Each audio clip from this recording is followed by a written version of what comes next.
Good evening from the vegetable garden here in Greenville, South Carolina.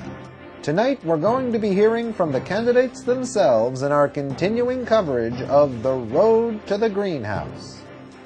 Starting on the right, we have Rudy Giuliani, Mike Huckleberry, Mitt Romney, Spread Thompson, Dijon McCain, Dennis Kucinich, Celery Clinton, John Bredwitz, Dill Richardson, and Broccoli Obama.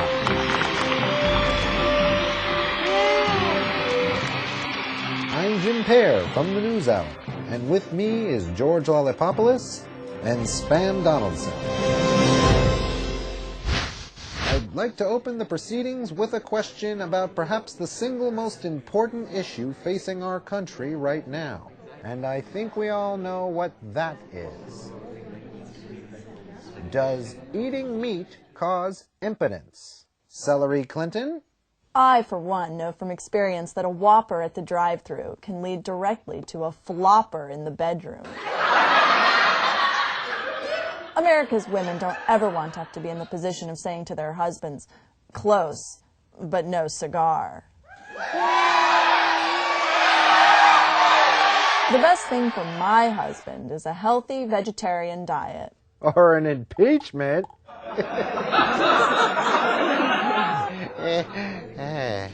As far as I'm concerned, eating my veggies has not only caused a noticeable improvement in my health, but I was able to date and eventually marry a 29-year-old bombshell with a tongue stud. And that's despite my funny ears.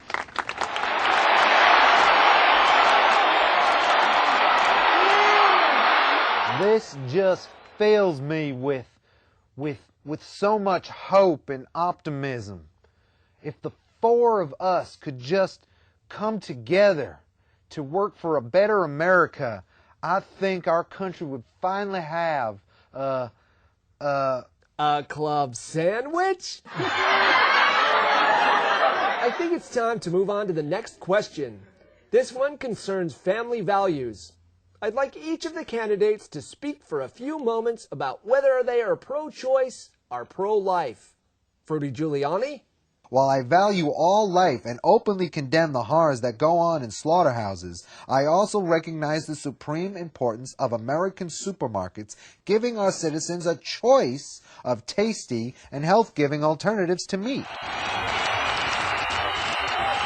For instance, just this week when I was in 7-Eleven. Must you bring every issue back to 7-Eleven? This is pertinent. When I was in 7-Eleven, I was making a choice between a healthy strawberry energy bar and a delicious blueberry muffin when... I'm sorry, but we're never going to get anywhere if we insist on dividing this country into red fruits and blue fruits.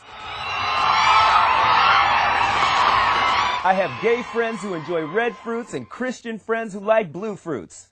It shouldn't matter which kind of vegetarian foods you like best. What matters is that you're making a compassionate choice in the first place. Now this is just one more example of why Broccoli Obama is too green to run for president. Well, this debate's getting pretty heated. Puts me in the mood for a stir fry. Sorry I'm late. Alfalfa Gore! Did I miss anything?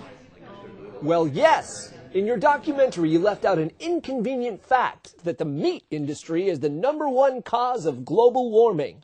No. While these candidates have strong opinions on both sides of the edible spectrum, I think we can all agree that for our own health, for the environment, and for animals, it is high time we gave peas a chance. Thank you, and good night.